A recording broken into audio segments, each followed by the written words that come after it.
जिंदगी पर किताब लिखूंगा, जिंदगी पर किताब लिखूंगा, उसमें सारे हिसाब लिखूंगा। प्यार में वक्त गुजारी लिखकर चाहतों को मोहब्बत के बाद लिखूंगा। हुई बर्बाद मोहब्बत कैसे, कैसे बिखरे ख्वाब लिखूंगा। तेरी आंखें समंदर जैसी नीली, तेरी आंखें समंदर जैसी नीली, चेहरा तेरा गुलाब लिखूंगा। मैं तुझसे जुदा होने का सबब, मैं तुझसे जुदा होने का सबब यार अपनी किस्मत खराब लिखूंगा। नमस्कार साथियों, मैं सुशील यादव आप सभी का स्वागत करता हूं हमारी परीक्षा के YouTube चैनल पर, जिसमें आज 10 मिनट शो में साथियों एक टॉपिक लेकर आया हूं जो कि साथियों भारत की जनगणना से संबंधित रहने वाला है। साथियों आप किसी भी परीक्षा के अंदर अगर जाएंगे तो जनगणना से आपको प्रश्न देखने के लिए मिल ही जाएगा। आप सभी लोग अच्छी तरह से जानते हैं कि जो जनगणना होती है वो साथियों हर 10 वर्ष के बाद होती है। तो जनगणना 2011 की के आंकड़ों पर आज हम बात करेंगे कि 2011 की जनगणना में क्या क्या आंकड़े रहे थे, उस पर बहुत बेहतरीन तरीके से बात करने वाले हैं। साथियों ये क्लास मैं हर रोज शाम को 8 बजे डालता हूं और मेरा उद्देश्य है कि मुगल काल की एक वीडियो लेकर आने वाला हूं जिसमें मैं मुगल काल बहुत बेहतरीन तरीके से आपको कवर कराने वाला हूं। और साथियों जो एप्लीकेशन पर हमारा कोर्स चल रहा था उसमें आज से शायद मैं हिस्ट्री आपको शुरू कर दूंगा। तीसरी क्लास आज हिस्ट्री की जाएगी और जो हमारा कोर्स है वो ये वाला कोर्स है। अगर कोई भी बच्चा कोर्स में जुड़ना चाहता है तो फटाफट से जुड़ जाइएगा। D20 कूपन कोड का प्रयोग अगर आप करेंगे तो आप एक बहुत बड़ा डिस्काउंट इस अमाउंट पे पालेंगे। ये कुछ ही समय के लिए चल रहा है, फिर मैं इसका प्राइस एक फिक्स कर दूंगा 499, मतलब 499। हिस्ट्री और पॉलिटी में आपको इसमें पढ़ाऊंगा, बहुत बेहतरीन तरीके से कंटेंट दूंगा। आप एक बार डेमो लेकर देखिएगा, एप्लीकेशन पर ही डेमो पढ़े हैं। एप्लीकेशन का लिंक साथियों डिस्क्रिप्शन में है, या फिर आप हमारी परीक्षा एप्लीकेशन का नाम लिखेंगे प्ले स्टोर पे तो भी एप्लीकेशन आ जाएगा। इसमें हैंड रिटन नोट्स बहुत जबरदस्त है, लाइव क्लास है, डाउट ग्रुप रहेगा, कंप्लीट हिस्ट्री और पॉलिटी मैं आपको पढ़ाऊंगा। आगे चल के हम ज्योग्राफी भी पढ़ाने वाले हैं और जीके कंप्लीट इसमें मैं आपको पढ़ाऊंगा इसी एप्लीकेशन पर। तो फटाफट जाके इनरोल कर लीजिएगा, फिर आपको साथियों मौका नहीं मिलेगा इस डिस्काउंट को लेने का। चलिएगा साथियों शुरुआत करते हैं। दोस्तों 2011 की जनगणना के आंकड़ों पर एक बार थोड़ा सा नजर डालेंगे। मैंने कहा कि 2011 की जो जनगणना है उसमें साथियों किस तरह से चीजें हुई हैं, उससे पहले थोड़ा सा बता देना चाहता हूं कि जो सबसे पहले विश्व में जो सबसे पहले जनगणना हुई थी वह साथियों स्वीडन के द्वारा करवाई गई थी। यानी विश्व में सबसे पहले स्वीडन देश ने जनगणना करवाई थी। दोस्तों भारत में जो प्रथम जनगणना हुई थी ये 1872 में गवर्नर जनरल या वायसराय मेयो के समय में हुई थी, लेकिन ये नियमित जनगणना नहीं थी। भारत में नियमित जनगणना जो कराई गई वो 1881 में कराई गई है और लॉर्ड रिपन ने नियमित जनगणना कंटिन्यू कराई। हर 10 वर्ष के बाद फिर जनगणना होने लगी थी। किसके बाद? रिपन के बाद 1881 के समय में। दोस्तों जनगणना दिवस जो मनाया जाता है वो 11 जुलाई को मनाया जाता है। और इस 2011 की जनगणना के जनगणना आयुक्त कौन थे? तो सी चंद्रमौली 2011 की जनगणना के आयुक्त रहने वाले थे। भारत का क्षेत्रफल साथियों 32,87,263 वर्ग स्क्वायर किलोमीटर है, जो आपको पता होना चाहिए। अब बात कर लेते हैं साथियों 2011 की जनगणना के अनुसार भारत में कुल 640 डिस्ट्रिक्ट हैं, यानी कि जिले हैं। नगरों की बात करें तो 7,933 से भारत में नगर पाए जाते हैं। और अगर हम बात करें तो 6.41 लाख साथियों भारत के अंदर गांव हैं। कुल जनसंख्या की बात करें तो आप इसके साथ 121.8 या फिर कह सकते हैं 121 करोड़ जनसंख्या लगभग भारत की रहने वाली है। जब 2011 से पहले यानी 2011 से 10 साल पहले जनगणना हुई थी और फिर जब 2011 में जनगणना हुई तो ये जो बीच में 10 साल के अंदर जो जनसंख्या बढ़ी होगी ना, इसे आप दशकीय जनसंख्या वृद्धि कहते हैं। क्या कहते हैं? इसे दशकीय जनसंख्या वृद्धि कहते हैं। तो 2011 से पहले जो जनगणना हुई थी और फिर जब 2011 में जनगणना हुई तो हमारी जनसंख्या देश की 18.18 करोड़ बढ़ी। परसेंटेज के मामले में बात करें तो 17.17 करोड़ हमारे देश की जनसंख्या 2011 से पहले की जनगणना और 2011 की जनगणना के बीच में वृद्धि कर गई थी। दोस्तों नगरीय जनसंख्या कितने लोग नगरों में रहते हैं यानी कि शहरों में रहते हैं? तो 31.3% भारत के लोग नगर में निवास करते हैं, जबकि गांव में साथियों 68.9% लोग भारत के गांव में निवास करने का काम करते हैं।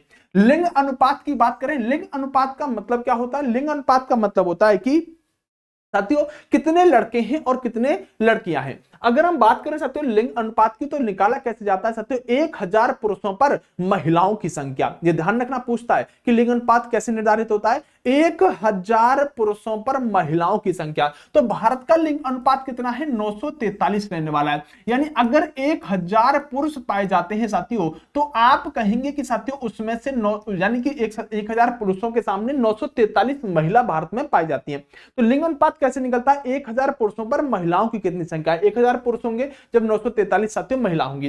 दोस्तों सबसे अधिक लिंग अनुपात कहां का है, तो सबसे अधिक लिंग अनुपात है भारत में केरल राज्य का। सबसे कम लिंग अनुपात कहां का है, तो कहेंगे साथियों हरियाणा का लिंग अनुपात सबसे कम है। मतलब ये हुआ कि केरल में ज्यादा लड़कियां मिलेंगी अगर हम कंपेयर करें, और हरियाणा के अंदर सबसे कम लड़कियां मिलेंगी। इसे कहते हैं लिंग अनुपात। 1000 पुरुषों पर निकलता है, ध्यान रखना, 1000 पुरुषों पर महिलाओं की संख्या। साथियों जनघनत्व की बात करें तो 1 वर्ग स्क्वायर किलोमीटर के अंदर कितने लोग निवास करते हैं, इसे कहते हैं साथियों जनघनत्व है। तो भारत में साथियों 382 व्यक्ति रहते हैं प्रति वर्ग स्क्वायर किलोमीटर में। तो भारत का जनघनत्व कितना है, 382 वर्ग स्क्वायर किलोमीटर।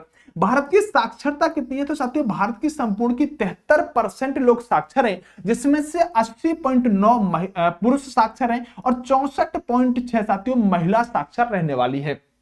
दोस्तों बात कर लेते हैं साक्षरता के मामले में सबसे बड़ा और सबसे छोटा। देखो एक तो होगा साथियों क्षेत्रफल के मामले में बड़ा छोटा, एक होगा जनसंख्या के मामले में बड़ा छोटा। अगर क्षेत्रफल के मामले में देखें तो राजस्थान साथियों सबसे बड़ा है। क्या है, सबसे बड़ा राज्य भारत का जनसंख्या क्षेत्रफल के मामले में सबसे बड़ा राजस्थान। अगर बात करें साथियों सबसे छोटा कौन सा है, सबसे छोटा अगर राज्य पूछे किसके मामले में, क्षेत्रफल के मामले में, तो साथियों गोवा हो जाएगा। कौन सा हो जाएगा, गोवा हो जाएगा। ये तो होगी साथियों राज्यों की बात, किसकी, ये तो बात होगी राज्यों की। अगर साथियों हम यूटी यानी केंद्र शासित प्रदेश में क्षेत्रफल के अनुसार सबसे बड़ा छोटा देखें तो अंडमान निकोबार सबसे बड़ा केंद्र शासित प्रदेश है क्षेत्रफल के मामले में। लक्षद्वीप जो है ये सबसे छोटा केंद्र शासित प्रदेश है क्षेत्रफल के मामले में। इन्हीं को ज्यादा पूछता है, क्षेत्रफल के आधार पर ही ज्यादा पूछता है। अगर जनसंख्या के रिगार्डिंग बात करें, जनसंख्या के आधार पर बात करें तो जनसंख्या सबसे बड़ा राज्य यूपी है और सबसे छोटा राज्य कौन सा है साथियों, सिक्किम रहने वाला है। दोस्तों अगर हम बात करें केंद्र शासित प्रदेशों में सबसे बड़ा केंद्र शासित प्रदेश क्षेत्र जनसंख्या के आधार पर दिल्ली, और सबसे छोटा केंद्र शासित प्रदेश दोस्तों किसके आधार पर, जनसंख्या के आधार पर कौन सा है, लक्षद्वीप रहने वाला होगा। कौन सा, लक्षद्वीप। अब चलते हैं आगे, आइएगा। ये मैंने एक बेसिक स्ट्रक्चर आपको क्लियर कर दिया। अब देखो कवर करते हैं चीजों को। आप चाहे तो जो होमवर्क दूंगा ना उसका आप आंसर कमेंट में बता सकते हैं। 2011 की जनगणना के अनुसार 2011 की जनगणना के अनुसार सर्वाधिक जनसंख्या वाला राज्य कौन सा है, तो उत्तर प्रदेश। क्योंकि साथियों इसने नहीं पूछा कि क्षेत्रफल या जनसंख्या, तो जनसंख्या ही बोल दिया वैसे इसने, हाँ जनसंख्या वाला राज्य। तो जनसंख्या कहां ज्यादा है, उत्तर प्रदेश की ज्यादा है। राइट आंसर उत्तर प्रदेश होगा। अगर पूछे जनगणना के अनुसार न्यूनतम जनसंख्या वाला, अच्छा जनसंख्या न्यूनतम वाला कौन सा हो जाएगा, सिक्किम हो जाएगा। राइट आंसर सिक्किम हो जाएगा। देखो एक वीडियो में ना हम पूरी जनसंख्या के टॉपिक को बहुत अच्छे से कवर कर जाएंगे। सारे प्रश्न इस वीडियो से आपको मिलेंगे, तो घबराने की बात नहीं है। ये वीडियो आप निरंतर देखते रहा करो, और बेटा थोड़ा शेयर लाइक वाइक ये तुम खुद संभाल लिया करो। मैं बोलता नहीं हूं अपनी वीडियो में कि भाई लाइक करो शेयर करो, लेकिन तुम इतना तो सपोर्ट किया करो कि जब वीडियो देख लिया करो उठा के एकदम ग्रुप वगैरह में भेज दिया करो। तो इतना तो तुम खुद किया करो, मैं लाइक शेयर नहीं बोलूंगा, आप कर दिया करो फिर भी, ठीक है। 2011 की जनगणना के अनुसार न्यूनतम जनसंख्या वाला केंद्र शासित प्रदेश कौन सा है, किस केंद्र शासित प्रदेश में न्यूनतम जनसंख्या है, तो लक्षद्वीप। मैंने बताया था आपको पहले।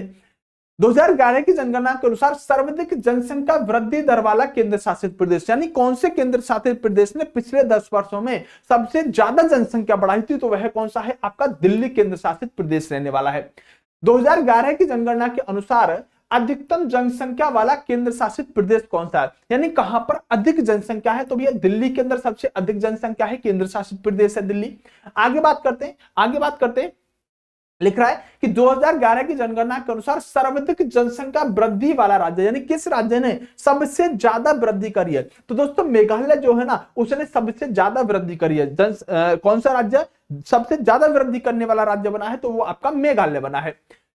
2011 की जनगणना के अनुसार न्यूनतम जनसंख्या वृद्धि दर वाला राज्य, तो सबसे कम जो जनसंख्या वृद्धि करी है ना पिछले 10 सालों में, वो नागालैंड ने करी है, बल्कि माइनस में चली गई है नागालैंड की। तो मतलब घटी नहीं है, बढ़ी नहीं है, घटी है नागालैंड की। न्यूनतम कौन सा हो जाएगा, नागालैंड हो जाएगा।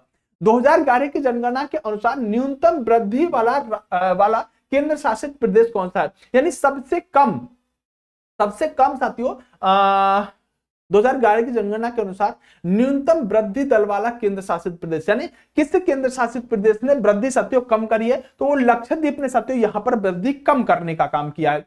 2011 की जनगणना के अनुसार देश की जनसंख्या का घनत्व प्रति वर्ग स्क्वायर किलोमीटर कितना है, तो साथियों बता दिया है मैंने 382 रहने वाला है। राइट आंसर ए हो जाएगा।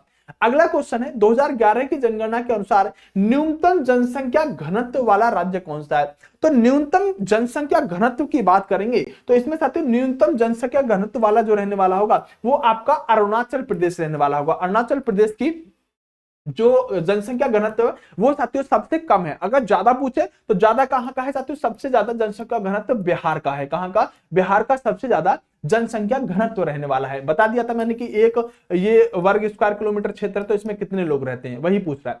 2011 की जनगणना के अनुसार सर्वाधिक जनसंख्या घनत्व वाला केंद्र शासित प्रदेश, अच्छा केंद्र शासित प्रदेश पूछा है, क्या पूछा है? पिछले वाले में राज्य पूछा है या केंद्र शासित प्रदेश? हाँ राज्य पूछा है, ठीक है। और यहां पर पूछा चाहते हो अगले वाले में कि जनसंख्या घनत्व अधिक तो हो लेकिन केंद्र शासित प्रदेशों में, तो कहां का केंद्र जनसंख्या घनत्व ज्यादा है साथियों? ज्यादा की बात करें तो आपका दिल्ली हो जाएगा। हाँ सर्वाधिक कहां का है तो जनसंख्या घनत्व दोस्तों दिल्ली का है।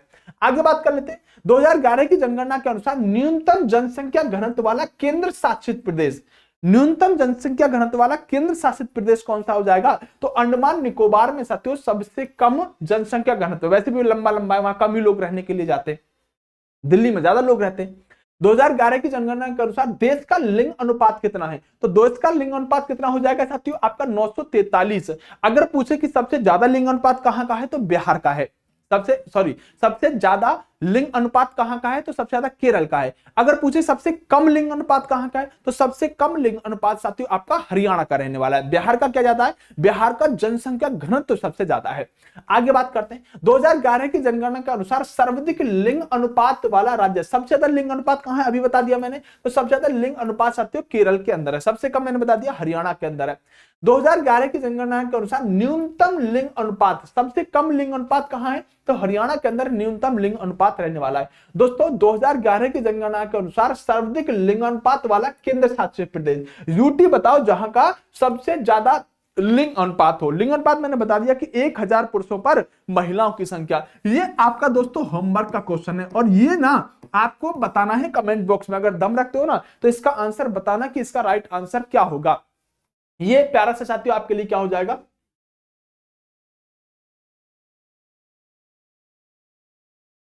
ओके ओके अच्छा ठीक है। ये बाकी के भी क्वेश्चन है पर वो सारे बहुत सारे क्वेश्चन है साथियों वहीं से कवर हो जाएंगे, ठीक है।